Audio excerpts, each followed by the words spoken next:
Bonjour à tous les croyants et non-croyants à qui le destin est réservé noir et blanc. En cette journée de ma vie, 21 février 2017, j'ai compris le pourquoi de toutes les souffrances sur terre. Cette image, cet instant de la vie vécu il y a 2000 ans, m'a toujours poussé des cris de larmes.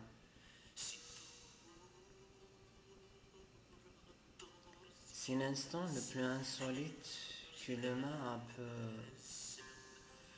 a pu faire vivre à son Père le Créateur. C'est l'instant même qui a laissé la terre dans un autre chemin, noir, où l'humain vit les ténèbres. Au jour d'aujourd'hui, quand je regarde la récolte de leurs semences, cette image, cet instant-là, de voir le Fils de Dieu, Jésus, avec Dieu crucifié sur une croix, m'a laissé de comprendre l'avenir, m'a laissé de comprendre le pourquoi de toutes ces souffrances qui règnent un peu partout dans le monde, où la nature se déchaîne. Cette journée de ma vie, je lui ai donné un titre. Ne pas défier Dieu par laisser les saintes écritures à se réaliser. Quand je regarde la vie sur terre, je me dis pourquoi cela. Si par amour à Dieu, je ne peux pas guérir un homme d'un cancer, non plus de lui faire sauver la vie par miracle à Jésus-Christ, je dois dire j'ai jamais aimé selon le chemin que Jésus avait laissé sur terre. C'est quoi le péché? C'est quoi un crime? Simplement, à l'ouverture du 4e sceau, j'ai vu un cheval d'une couleur verdâtre. Celui qui le montait se nommait la mort. Le pouvoir lui fut donné de faire périr le quart de la terre. Par l'immoralité, les bêtes sauvages de la terre, la famine, etc. Cancer, sida, Alzheimer. Ces virus à quelques millimètres que l'humain n'arrive pas à combattre. Il ne pourra jamais les combattre. Tandis qu'elle viendra une période où vous allez souhaiter votre mort, vous ne la trouvez pas. Jésus, il y a 2000 ans. Ces différentes pestes, on souhaite sa mort sans la trouver, n'est autre que l'ange de la mort qui réalise les saintes écritures. L'ange de la mort qui venge la crucifixion du Fils de Dieu Jésus dans le tort. Ainsi la mort insensée des 12 disciples. Sans oublier les autres prophètes, Jean-Baptiste, tous assassinés car ils défendent la mort de Dieu.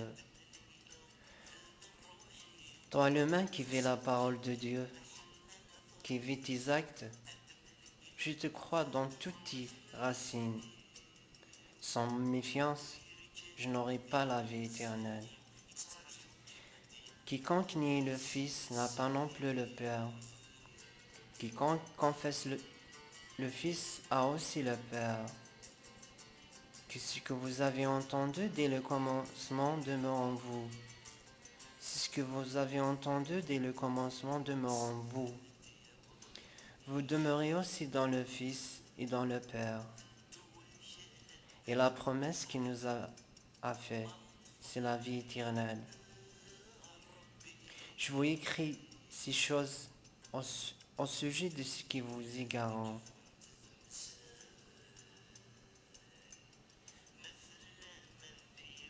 Du moment que l'humain vit ses actes, ou cet instant le plus insolite, le plus désolant, le plus inexpliqué, où le sang de Jésus réclame justice jusqu'à aujourd'hui à Jérusalem, d'une blessure assez profonde qui fait mal au royaume de Dieu malgré les miracles, et qu'il ne soit impossible d'être guéri. Ce que l'humain vit aujourd'hui n'est que autre que ses actes. Pour la croyance, pour mes frères et sœurs, Jésus avait dit, je suis avec vous jusqu'à la fin du monde. Pour celui qui a cru vraiment au message de Jésus, à l'amour de Dieu et ses anges, Jésus est avec nous. Il est à tes côtés, crois seulement. Grandis ta foi, tu le verras. Pour l'ange de la mort qui réalise les Écritures, sois croyant afin d'être épargné par une mort sordide.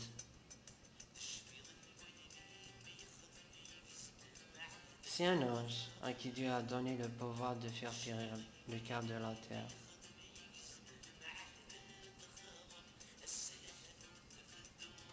On ne peut pas l'arrêter, car c'est Dieu qui l'a envoyé. Pour le reste à vivre, l'Apocalypse, on l'avait déjà, on est choisi.